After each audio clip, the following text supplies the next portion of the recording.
투자의 귀재라 불리는 워런 버핏의 재산이 180조 원입니다. 그는 그의 재산의 99%를 사회에 환원하겠다고 그렇게 공언을 한 이후에 계속해서 그 작업을 하고 있습니다. 워런 버핏 정도는 아니지만 엄청난 재산을 가진 부호들이 많지만 이 버핏처럼 자기 재산을 사회에 크게 기부하는 사람들은 적습니다. 워런 버핏이 유명하게 된 이유는 그가 돈이 많기 때문이 아니라 자기 재산을 아끼지 않고 사회와 인류의 유익을 위해서 내놓았기 때문입니다. 대학교 앞에서 20-30년을 분식점을 하시던 할머니가 학생들의 장학금으로 2억 원을 대학에 기부한 일이 있었고, 삽바느질을 평생 하던 할머니가 수억 원을 병원에 기탁하면서 치료비가 없는 사람들 위해서 좀 사용해달라고 써달라고 한 그런 걸 매스컴에서 봤습니다. 그런 것을 보면 꼭 돈이 많아야 선한 일을 할 수 있는 것은 아니라는 겁니다. 신자에게 신앙생활도 비슷한 것 같아요. 경제적으로 부유하고 질병이 없고 사업이 잘 되어야 믿음이 좋아지는 것이 아니라는 겁니다. 오히려 반대의 경우에 더 이렇게 신앙생활을 잘하는 경우도 많습니다. 사람이 예수를 믿고 신자가 되는 것은 가장 중요하고 결정적인 일입니다. 그런데 신자가 되는 것이 결정적으로 중요하긴 하지만 모든 것이 완성된 건 아니에요. 이렇게 성화가 되어야 됩니다. 계속해서 죄의 욕망을 거부하고 하나님 뜻대로 살아야 합니다. 이스라엘 백성의 경우를 보면 출애굽하면서 홍해를 건너게 되는데 이스라엘 백성 전체가 이렇게 세례를 받는 그런 의미가 있었습니다. 그들은 광야와 이 가나안에 들어가서 하나님 백성답게 살아야 합니다. 호세아서는 이스라엘 백성들이 하나님 백성답게 살지 못하는 것을 책망하면서 돌이키라고 계속 반복해서 말씀하죠. 우리도 이제 호세아서를 보면서 이 하나님과 언약을 하고 하나님의 백성이 되었으면 된 것이지, 죄를 지적하고 또 책망하는 말씀이 왜 이렇게 많은가 하는 것을 느끼게 됩니다.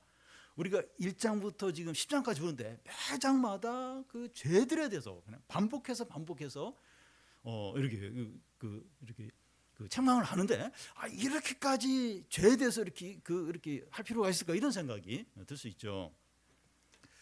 왜냐하면 왜 이제 그렇게 하는가 하면 하나님은 인격적이시고 의롭고 거룩하시기 때문입니다. 하나님을 기계적이고 단순한 존재로 생각하면 안 돼요. 단순하게 이렇게 하나님을 그렇게 생각하기가 쉬운데 그러면 이제 안 됩니다. 우리는 하나님이 무엇을 좋아하고 무엇을 싫어하고 하나님의 뜻이 무엇인지 다 아는 것처럼 생각할 때가 있습니다. 여러분, 부모가 자녀를 다 압니까? 부부끼리 서로를 이렇게 다 압니까? 교인들끼리 서로를 잘 압니까? 잘 안다고 하면 자기 입장에서 아는 것이지 그 사람의 깊은 생각이나 고민은 잘 모릅니다. 그러니까 무슨 얘기를 듣든지 이제 내가 생각하든지 이러이러할 것이다 이렇게 생각을 하는데 막상 이렇게 만나서 이야기를 해보면 자기가 생각한 것과 전혀 다르다는 걸 느낄 때가 많아요. 하물며 우리가 하나님을 다 아는 건 불가능하죠. 내가 하나님을 다 안다, 또 다 아는 것처럼 불가능하죠. 우리가 이런 사실을 인정하고 이제 오늘 말씀을 통해서 하나님을 새롭게 아는 기회로 삼으면 좋겠습니다. 요한복음에서는 하나님을 아는 것이 영생이라고 했습니다. 물론 오늘 말씀은 하나님이 어떤 분인가 직접적으로 언급하지 않고 이 하나님이 이스라엘 백성들의 우상 숭배의 죄를 드러내면서 심판하시는 말씀을 하는데, 이 말씀을 통해서 하나님을 알게 돼요. 하나님은 이런 분이구나, 이런 걸 너무나 싫어하시는구나, 이런 걸 이제 느끼게 되죠. 이 시간 우리가 하나님을 더 알게 되어서 영생을 누리시기를 바랍니다. 먼저 이 수확이 많을수록 더 우상 숭배에 빠지는 이스라엘 백성들입니다. 1절을 같이 한번 읽겠습니다. 이스라엘은 열매 맺는 무성한 포도나무라, 그 열매가 많을수록 제단을 많게 하며 그 땅이 번영할수록 주상을 아름답게 하도다. 이 9장에서 하나님은 이스라엘 백성을 광야에서 만난 이 포도송이라고 이렇게 했습니다. 이 포도나무는 사람들에게 큰 기쁨을 줍니다. 10장 여기서도 그 이스라엘은 열매 맺는 무성한 포도나무라 이렇게 하는데, 이 포도나무는 이 나무 자체에 비해서 열매를 많이 맺죠. 그래서 이 포도나무를 보면 이렇게 지지대를 이렇게 포도나무에 해놓은 걸 볼 수 있어요. 왜냐하면 그 나무 자체보다도 열매를 너무 많이 맺으니까 그 나무가 그 감당 못하는 거죠. 지지대를 이렇게 할 정도로 많은 열매를 맺습니다. 그와 같이 이스라엘은 그들의 능력과 분량에 비해서 열매를 많이 맺는 포도나무라는 거예요. 이 전쟁을 할 때도 그보다 훨씬 많은 군대인 나라와 싸워서 이깁니다. 이것은 하나님의 은혜와 도우심 때문이죠. 그런데 호세아 당시 이스라엘 백성들은 열매가 많을수록 어떻게 합니까? 제단을 많이 쌓는다. 이 제단은 여호와 하나님을 위한 제단이 아니라 바알을 위한 제단이에요. 그러니까 수확이 많을수록 더 하나님을 떠나요. 더 우상숭배를 많이 하는 겁니다. 또한 그 땅이 번영할수록 이제 하는데, 농사가 잘 되어서 풍년이 이제 드는 것을 이제 말합니다. 풍년이 들어서 모을 것이 많을수록 어떻게 합니까? 주상을 아름답게 한다는 거예요. 이 주상은 그 신성한 돌, 어떤 기둥을 말하는데, 이 돌 기둥을 더 아름답고 화려하게 꾸미는 거예요. 그러니까 풍년이 들었다, 더 뭔가 이렇게 많은 일이 했다, 그러면 막 그 도루상을 더 막 꾸미고 또 새로 더 멋있는 돌로 바꾸고 이제 그렇게 하는 겁니다. 그때가 여로보암 2세가 통치할 때인데, 번영과 부귀와 권세가 막 너무나 이렇게 좋을 때입니다. 북이스라엘 백성들은 경제적으로 풍요로워지고 잘 살게 되자 하나님을 예배하는 자리로 더 나아가는 것이 아니라 바알의 단을 하나라도 더 만들고 그 우상들을 더 아름답게 꾸미는데 열심을 이제 내는 겁니다. 우리 이것을 보면서 이 믿는 자들이 신앙에서 멀어지고 욕심에 빠지는 이유가 어려움과 가난 때문이 아니라는 거예요. 오히려 경제적으로 부유하고 안정이 되고 잘 나갈 때 신앙에서 이제 멀어진다는 겁니다. 이 가족이 질병 가운데 있을 때 눈물을 흘리면서 마음 간절하게 이제 기도를 하죠. 그런데 어느 때부터 그러니까 건강이 좋아지면 영적으로 게을러지기가 쉽습니다. 이 취직자를 구할 때는 하나님께서 직장만 주시면 진짜 신앙생활을 잘할 거라고 막 그렇게 이제 결심을 하는데, 취직이 되고 월급을 꼬박꼬박 이렇게 받게 되면 마음이 예전 같지가 않은 거예요. 언제 그런 어떤 기도를 했는지 기억이 이제 잘 안 나는 겁니다.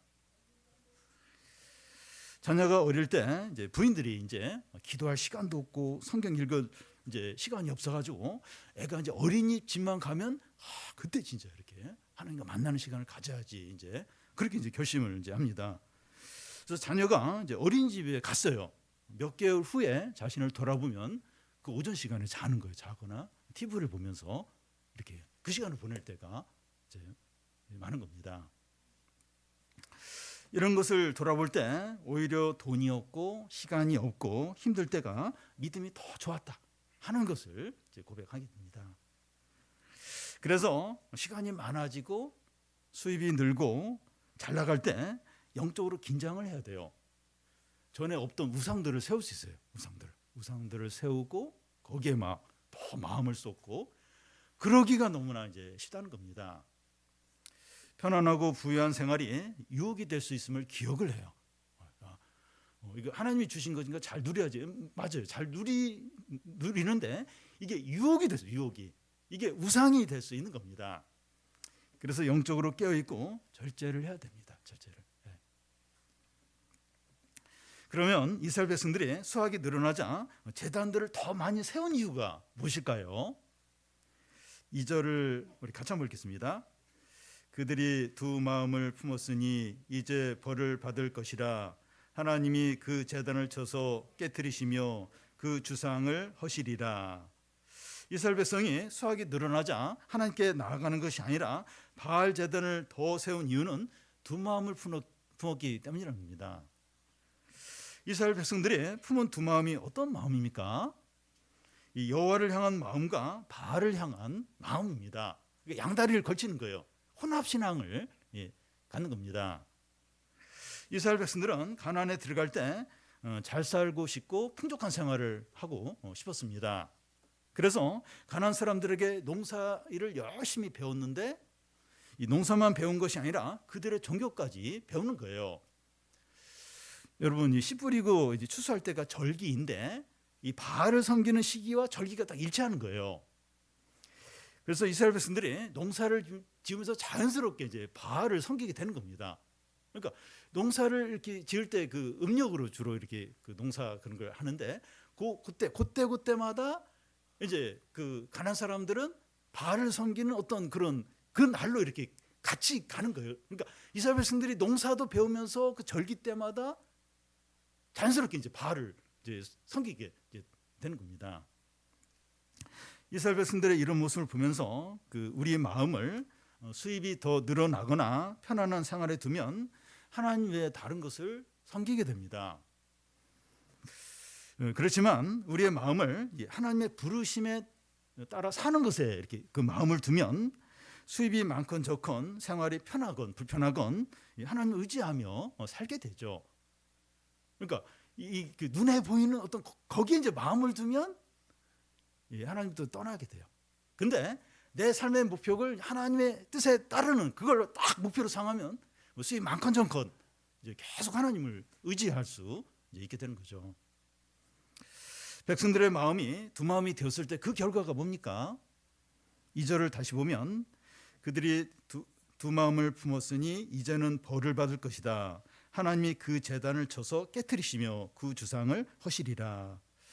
이제 벌을 받을 것이다 이제 하는데 그 지금 성경 이전 성경에 보면 이 벌이 죄로 되어 있어요. 그래서 이제 죄를 받을 것이다 이렇게 이전 성경에는 되어 있습니다. 무슨 말인가 하면 이제 죄에 대한 형벌을 받는다는 거죠. 이 두 마음을 품은 죄에 대한 이제 벌을 받게 된다는 겁니다. 두 마음을 품는 것은 어디서나 심각한 죄가 돼요. 그러니까 이 세상에서도 이 두 마음을 품는 이건 이제 심각한 죄가 됩니다. 최근에 이 반도체 기술을 중국 경쟁 기업에 이제 돈을 받고 팔아 넘겼다가 발각이 되어서 처벌받는 이제 한국 대기업 직원들이 이제 있었습니다. 이 두 마음을 품은 것인데 배신자죠. 매국노라는 비난을 이제 받게 됩니다. 그러니까 그 회사 다닌 사람들이 뭐 여러 가지 어떤 죄를 짓는데 뭐 이렇게 비리를 저지르든지 뭐 이렇게 뇌물을 받든지 근데 이렇게 다른 나라 경쟁 회사의 어떤 정보를 돈 주고 파는 이건 더 이렇게 죄질이 더 나쁜 죄죠. 배신자, 매국노까지도 이렇게 볼 수 있는 죄가 됩니다. 결혼한 여자가 다른 남자를 지속적으로 만나고 있다면 이 부부 관계에서 용납할 수 없는 큰 죄가 이제 됩니다. 그와 같이 하나님의 백성이 하나님과 우상을 같이 섬기는 게 두 마음을 품는 거죠. 이게 큰 죄가 됩니다. 아니 뭐 이렇게 행동으로 뭐 이렇게 도덕적으로 윤리적으로 죄를 진 것도 아니고 그냥 마음으로 이렇게 하는 건데 뭐 잘 드러나지도 않고 근데 이 두 마음 품음 이건 큰 죄가 됩니다. 하나님은 질투하는 분이에요. 하나님은 질투하시는 하나님입니다. 하나님과 우상을 둘 다 사랑하는 건 불가능해요. 하나를 중요하게 여기면 다른 하나를 소홀히 이제 하게 됩니다. 그 기독교 학교에서 그 이제 어떤 선생님이 그 음란물에 대해서 이제 그 청소년들, 그 학생들에게 가르치는 내용을 이렇게 제가 이제 들은 적이 있는데요. 그 음란물에 대해서 이 적당히 하라 이렇게 안 한다는 거예요.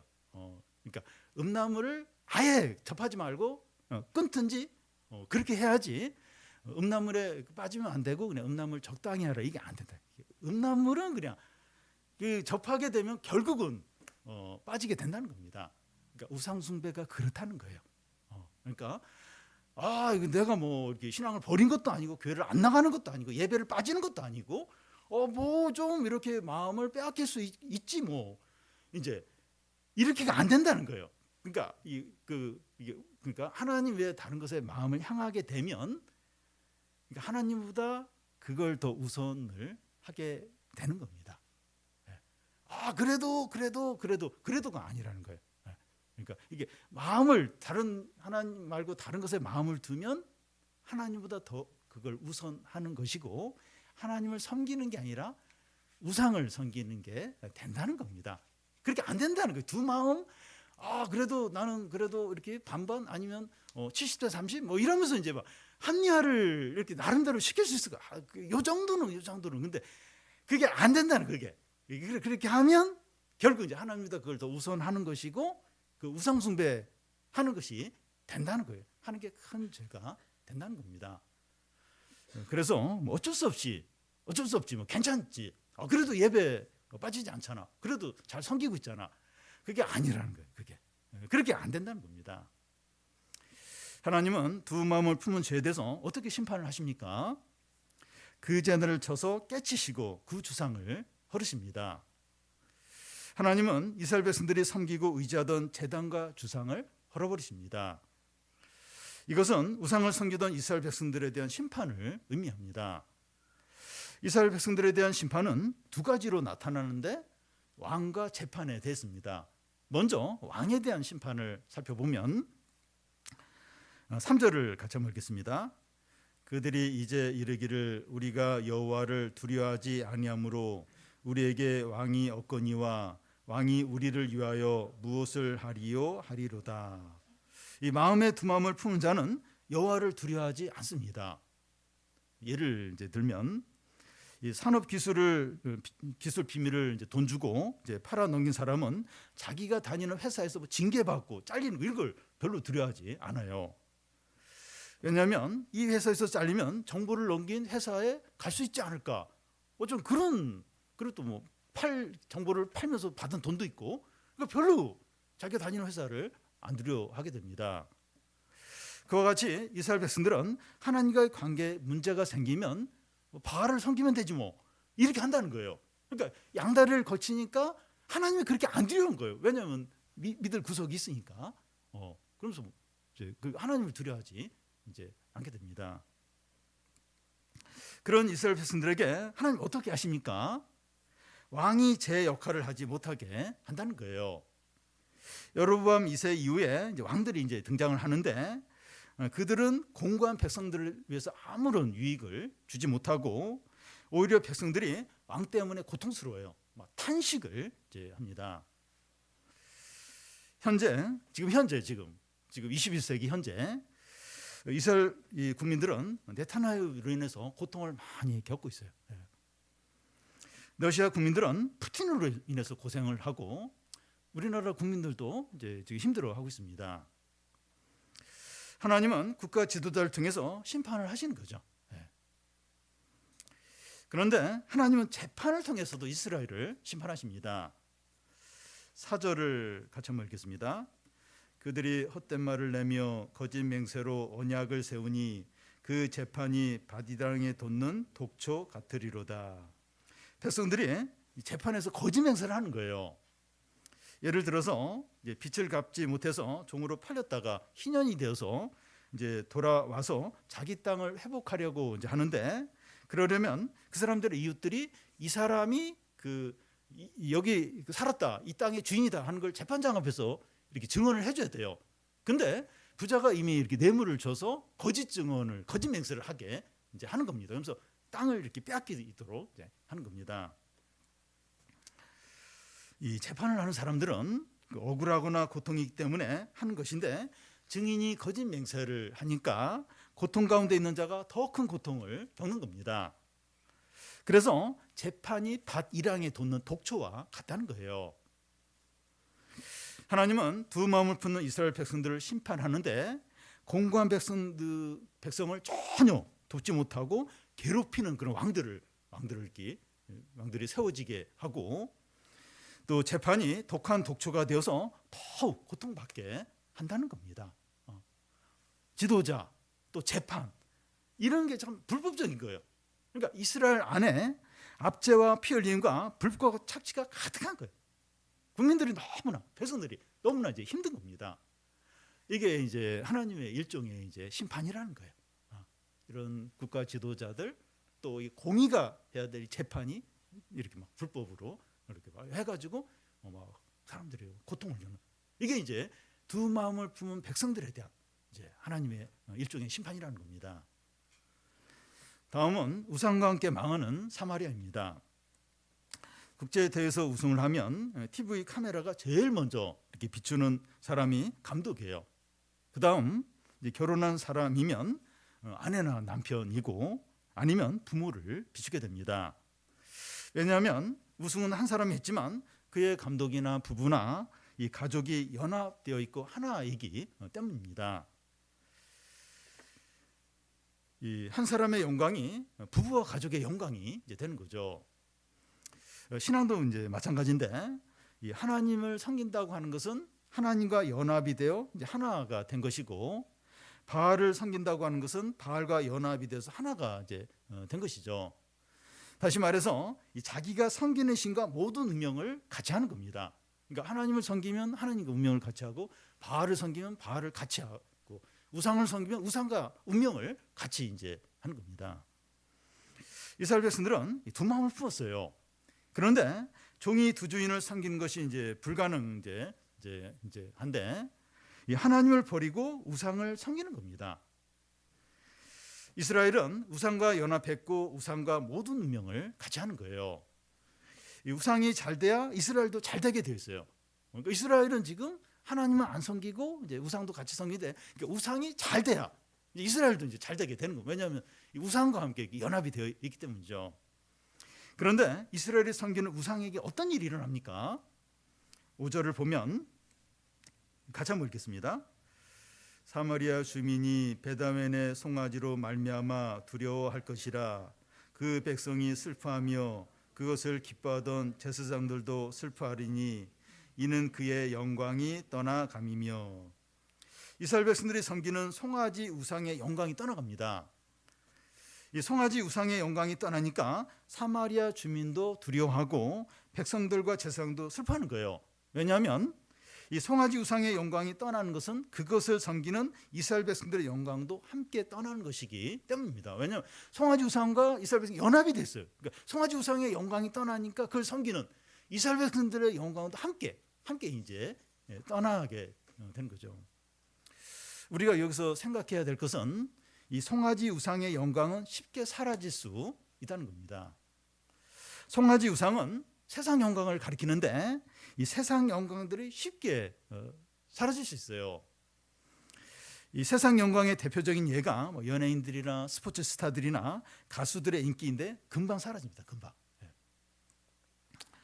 많은 사람들이 이 스포츠 스타나 연예인들과 결혼하는 사람들을 보고 부러워합니다. 그러니까 그 연예인이 어떤 일반 사람들하고 이렇게 결혼할 때 막 그게 그 언론에 이제 이렇게 조명을 받아요. 그래서 사람들이 저렇게 멋진 남자하고 저렇게 예쁜 여자하고 결혼하면 얼마나 행복할까 하면서 막 많이 부러워하죠.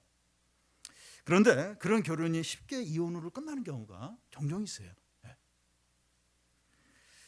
왜냐하면 잘 나갈 때 영광을 보고 결혼을 했는데 그 영광이 사라진 후에 민낯을 보니까, 같이 살면 뭐 민낯이 다 드러나잖아요. 그 영광이 사라진 후에 그 민낯을 보니까 너무나 실망스러운 거예요. 쉽게 이제 깨지는 경우가 이제 있는 겁니다. 여러분, 뛰어난 외모나 이 많은 돈이나 높은 지위나 세상의 쾌락과 성공의 영광이 쉽게 사라집니다. 생각보다 쉽게 사라집니다. 믿는 자들이 세상의 영광을 추구하고 산다면 그 영광이 사라질 때 함께 이제 비참해지는 겁니다.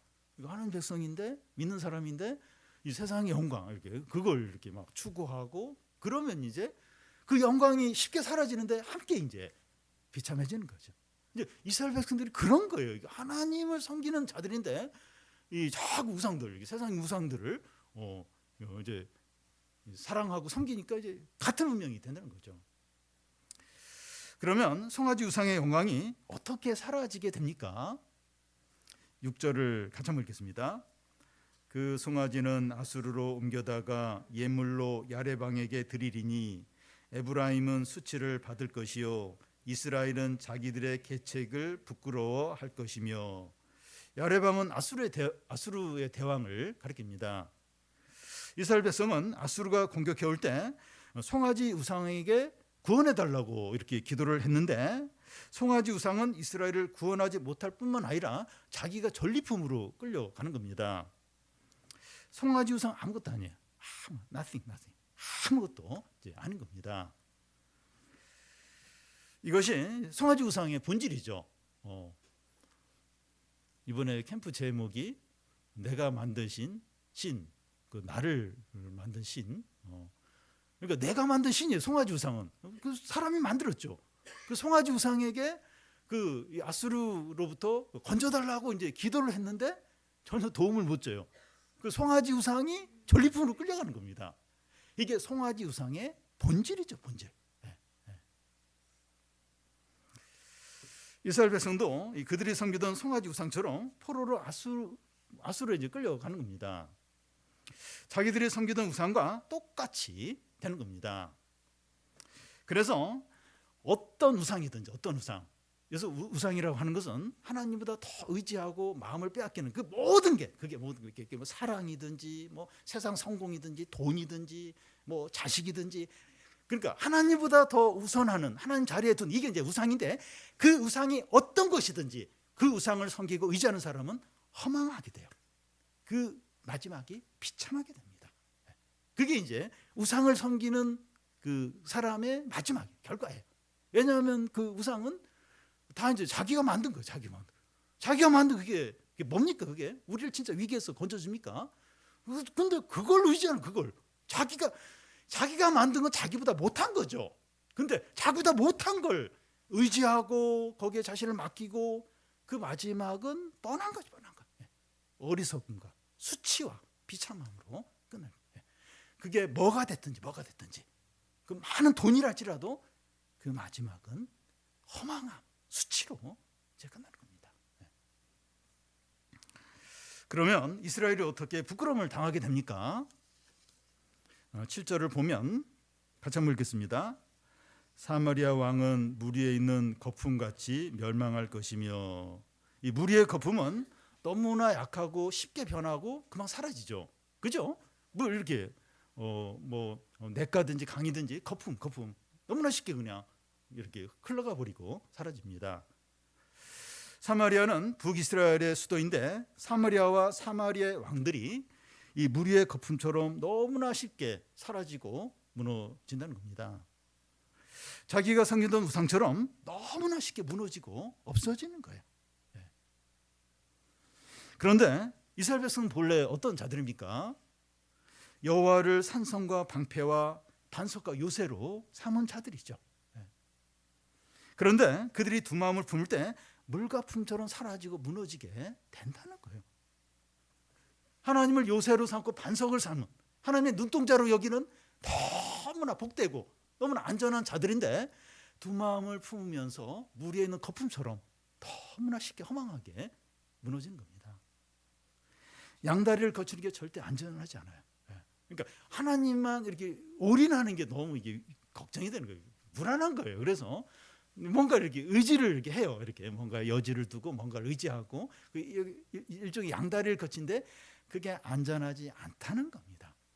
그러니까 이렇게 올인을 한 게 이렇게 불안하고 이렇게 어떻게 될지 모르는 거면 이건 위험한 거죠. 이렇게 다른 어떤 안정책을 마련해야 되는데 하나님은 그렇게 이렇게 불안하거나 변질되거나 그런 분이 아니잖아요. 근데 하나님은 믿는 게 불안해서 그게 뭐 사람이 됐든지 돈이 됐든지 뭐 눈에 보이는 뭐가 됐든지 그걸 이렇게 의지해서 스스로 안정책을 마련하는 게 절대 안전한 게 아니라는 거예요. 그건 그 터진 웅덩이라고 하죠. 터진 웅덩이, 밑빠진 웅덩이. 그러니까 영원한 생수인 하나님을 버리고 밑빠진 웅덩이에 소망을 두는, 절대 안전하지 않죠. 절대. 그래서 이 두 마음을 품는 자들은 결국 어떤 탄식을 하게 됩니까? 아주 유명한 탄식인데 8절 중간을 보면 그때 그들이 산더러 우리를 가리라 할 것이요 작은 산더러 우리 위에 무너지리라 하리라. 신약 성경에서 이 말씀을 두 곳에서 인용을 하고 있는데 한 곳이 이제 누가복음 23장입니다.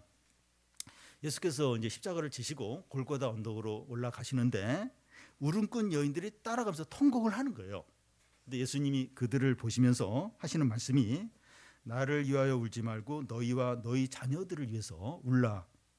마지막 심판 날이 이르게 될 텐데 그때가 되면 사람들이 산들에 대해서 우리 위에 무너지라 작은 산들아 우리를 덮으라 이렇게 한다는 겁니다.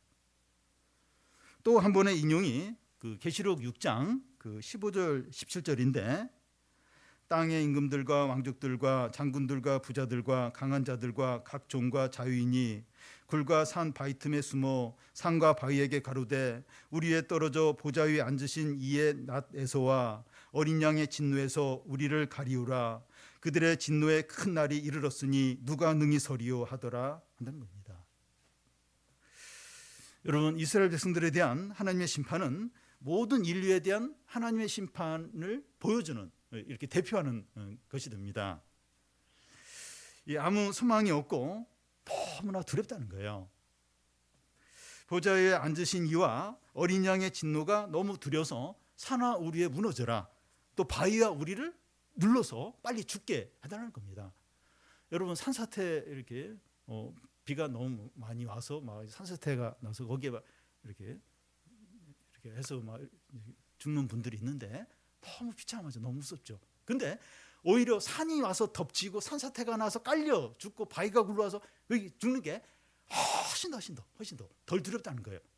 그 어린 양의 그 진노, 또 그 심판하시는 분의 낫에서 심판을 이렇게 받는 것보다 그렇게 죽는 게 훨씬 낫다는 겁니다.